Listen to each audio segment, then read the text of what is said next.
मेरे प्यारे अपनों, स्वागत है आपका कर्म का लेखा पर। कभी कभी इंसान अपनी ज़िंदगी में पीछे मुड़कर देखता है और उसे लगता है कि कुछ अजीब हो रहा है।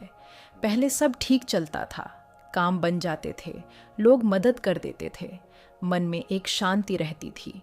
लेकिन फिर धीरे धीरे जैसे कुछ बदलने लगता है, काम अटकने लगते हैं, छोटी छोटी बातों में रुकावट आने लगती है और इंसान सोचने लगता है, मैं तो वही हूँ, मेरी पूजा भी वही है, मेरी प्रार्थना भी वही है, फिर भगवान की कृपा पहले जैसी क्यों महसूस नहीं होती। संत लोग कहते हैं भगवान अचानक नाराज़ नहीं होते, लेकिन इंसान कभी कभी ऐसी छोटी भूलें करने लगता है जो उसे पता भी नहीं चलती, और वही भूलें धीरे धीरे कृपा के दरवाजे बंद करने लगती हैं। और कई बार हम समझ ही नहीं पाते कि गलती कहाँ हो रही है। आज की इस वीडियो में हम ऐसी ही 5 भूलों के बारे में बात करेंगे जो अक्सर इंसान अनजाने में रोज़ करता है और फिर समझ नहीं पाता कि उसकी प्रार्थनाओं का असर पहले जैसा क्यों नहीं रहा।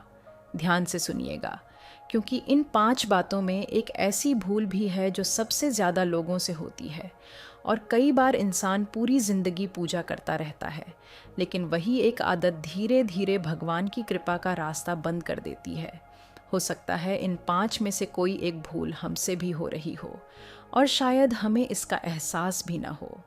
आगे बढ़ने से पहले एक छोटी सी विनती, अगर आप इस चैनल पर नए हैं तो चैनल को सब्सक्राइब ज़रूर कर लीजिए और वीडियो को लाइक भी कर दीजिए। और अगर आप यहाँ तक सुन रहे हैं तो कमेंट में हर हर महादेव ज़रूर लिखिए। अब सबसे पहले एक बहुत बड़ी भूल समझिए। बहुत लोग भगवान को याद तो करते हैं, लेकिन एक रिश्ते की तरह नहीं, एक इमरजेंसी बटन की तरह। जब तक सब ठीक चल रहा होता है, इंसान अपनी दुनिया में व्यस्त रहता है। योजनाएं, पैसे, लोग, काम, फ़ोन, चिंता, तुलना, सब कुछ चलता रहता है। लेकिन जैसे ही कोई मुसीबत आती है, वह अचानक मंदिर की ओर भागता है, माला उठाता है, व्रत रखता है और कहता है, भगवान बस इस बार मेरी सुन लो। अब यहाँ गलती पूजा में नहीं है, गलती सोच में है। जहाँ रिश्ता होना चाहिए था, वहाँ सौदा बन गया। आप मेरा काम कर दो, मैं आपके लिए दीपक जला दूंगा। आप मेरी परेशानी दूर कर दो, मैं प्रसाद चढ़ा दूंगा। संतों ने हमेशा कहा है, ईश्वर को रिश्वत नहीं, भाव चाहिए। भगवान को सौदा नहीं, समर्पण चाहिए। जो इंसान सिर्फ संकट में भगवान को याद करता है, वह भगवान की कृपा नहीं, भगवान की शक्ति का इस्तेमाल करना चाहता है। और जहाँ इस्तेमाल शुरू होता है, वहाँ कृपा धीरे धीरे पीछे हट जाती है। ज़रा अपने मन से पूछिए, क्या मैं भगवान को रोज़ याद करता हूँ या सिर्फ तब जब कुछ टूटने लगता है? अगर भगवान आपके लिए सिर्फ संकट का सहारा बन गए हैं, तो यह भक्ति नहीं, यह मजबूरी है। और मजबूरी से शुरू हुई प्रार्थना कभी कभी राहत तो दे देती है, लेकिन गहरा आशीर्वाद नहीं देती। अब देखते हैं दूसरी गलती। यह गलती बहुत गहरी है। बहुत लोग इसे समझे बिना ही पूरी ज़िंदगी निकाल देते हैं। हाथ में माला है, लेकिन मन में किसी के लिए जलन है।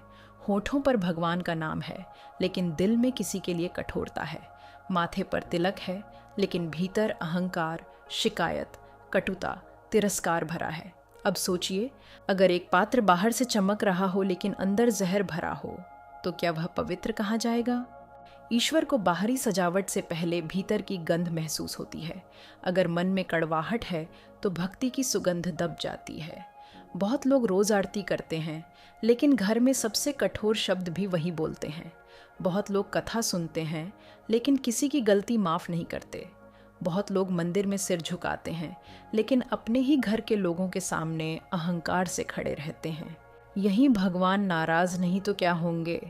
क्योंकि भगवान को सबसे ज़्यादा चोट उस समय लगती है जब इंसान धर्म का रूप पहनकर अधर्म का व्यवहार करता है।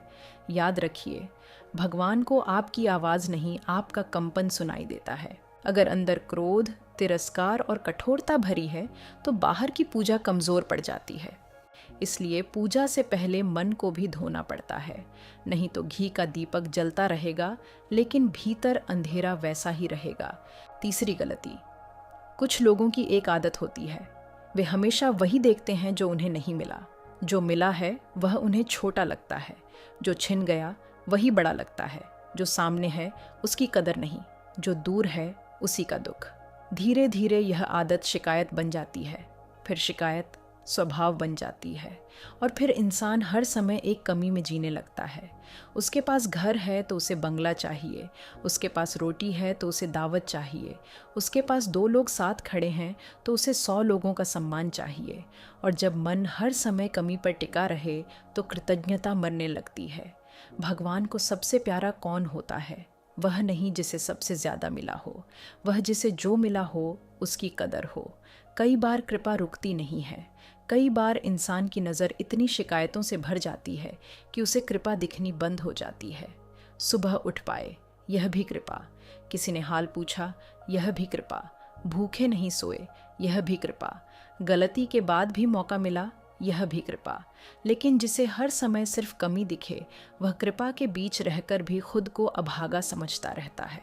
और संत लोग कहते हैं, जिसे मिला हुआ छोटा लगता है उसे आने वाला भी देर से मिलता है, क्योंकि भगवान उस हाथ को और क्या दें जो पहले से भरी हुई चीज़ की कदर ही नहीं करता। अगर आप यहाँ तक सुन रहे हैं तो कमेंट में हर हर महादेव ज़रूर लिखिए। अब देखते हैं चौथी गलती। यह गलती तीसरी गलती से थोड़ी अलग है, लेकिन उतनी ही खतरनाक है।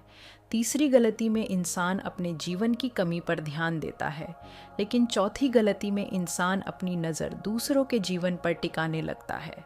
कुछ लोग दूसरों को देखकर मन ही मन जलने लगते हैं। उसके पास इतना सब कैसे आ गया? उसकी किस्मत इतनी अच्छी क्यों है? उसे सब कुछ आसानी से मिल जाता है और मैं ही क्यों संघर्ष कर रहा हूँ? धीरे धीरे यह सोच मन को कड़वा करने लगती है।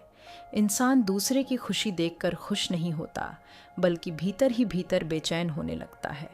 और फिर वह भगवान से यह नहीं पूछता कि मुझे क्या सुधारना है, वह मन ही मन शिकायत करने लगता है, भगवान उसके साथ इतना अच्छा क्यों और मेरे साथ ही ऐसा क्यों? यहीं से गलती शुरू होती है, क्योंकि उस समय इंसान दूसरों के जीवन को देखकर अपने भगवान के न्याय पर ही शक करने लगता है। लेकिन सच यह है कि हर आत्मा की यात्रा अलग होती है, हर इंसान का कर्म अलग होता है और हर फल का समय भी अलग होता है। जो आज सामने दिख रहा है वह पूरी कहानी नहीं है।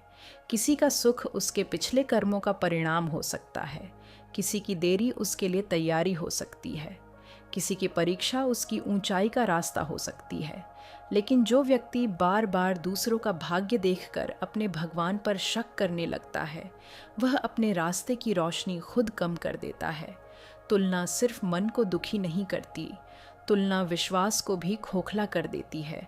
और याद रखिए, जिस दिन इंसान को भगवान के समय पर भरोसा नहीं रहता, उसी दिन से उसके भीतर की शांति टूटने लगती है।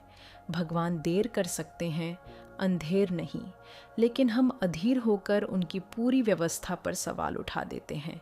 यही गलती है। अब बात करते हैं 5वीं गलती की, बार बार वही गलती करना, फिर भी माफ़ी की उम्मीद रखना। भगवान दयालु हैं, बहुत दयालु हैं, इतने दयालु कि इंसान बार बार गिरकर भी उठ सकता है। लेकिन दया का मतलब यह नहीं कि इंसान गलती को आदत बना ले। कई लोग हर बार वही करते हैं, वही झूठ, वही कठोरता, वही छल, वही स्वार्थ, और फिर कहते हैं भगवान सब माफ़ कर देंगे। हाँ, भगवान माफ़ कर सकते हैं, लेकिन क्या इंसान बदलना चाहता है? यही असली प्रश्न है। अगर कोई व्यक्ति सच्चे मन से पछताए, गलती को पहचाने और दिशा बदले, तो ईश्वर की कृपा उसे उठा लेती है। लेकिन अगर कोई व्यक्ति हर बार जानबूझकर वही करे और सिर्फ अंत में 2 आंसू बहाकर सब ठीक मान ले, तो यह पश्चाताप नहीं, यह आदत का खेल है। ईश्वर को इंसान की परफेक्शन नहीं चाहिए, उन्हें उसका सच्चा प्रयास चाहिए। आपसे गलती हो जाए, कोई बात नहीं, लेकिन गलती को जस्टिफाई करना, उसे दोहराना और फिर माफ़ी को आसान रास्ता मान लेना, यही वह जगह है जहां भगवान का मौन शुरू हो जाता है। कई बार भगवान नाराज़ होकर दंड नहीं देते, कई बार वे चुप हो जाते हैं, और उनका यह मौन बहुत कुछ कह जाता है। प्रार्थना होती है पर भीतर असर नहीं आता, दीपक जलता है पर मन भारी रहता है, कथा सुनाई देती है पर हृदय नहीं पिघलता। क्यों? क्योंकि जहाँ परिवर्तन की नीयत नहीं होती, वहाँ आशीर्वाद टिकता नहीं। तो ये थीं वे 5 गलतियाँ जो अक्सर इंसान अनजाने में करता रहता है और फिर समझ नहीं पाता कि उसकी प्रार्थनाओं का असर पहले जैसा क्यों नहीं रहा। भगवान को नाराज़ करना इतना आसान नहीं है। वे हमारे एक छोटे दोष से दूर नहीं हो जाते, लेकिन जब इंसान बार बार अपनी आत्मा की आवाज़ को दबाता है, जब बार बार भीतर की चेतावनी को अनसुना करता है, जब बार बार सच जानते हुए भी उल्टी दिशा में चलता है, तब कृपा का प्रवाह कम होने लगता है। इसीलिए आज की यह वीडियो डराने के लिए नहीं है, जगाने के लिए है, ताकि हम खुद से पूछ सकें, क्या मैं सच में भगवान के करीब जा रहा हूँ या सिर्फ धार्मिक दिख रहा हूँ? क्या मेरी पूजा ने मुझे विनम्र बनाया है या सिर्फ आदत बना दिया है? क्या मेरी प्रार्थना ने मेरा हृदय बदला है या सिर्फ मेरी मांगों की सूची बढ़ाई है? अगर आज की वीडियो अच्छी लगी हो तो आज एक संकल्प लीजिए। बड़ी बड़ी प्रतिज्ञाएं नहीं, बस एक सच्चा संकल्प। मैं भगवान को सिर्फ पुकारूंगा नहीं, मैं अपने भीतर जगह भी दूंगा। मैं सिर्फ मांगूंगा नहीं, मैं बदलूंगा भी।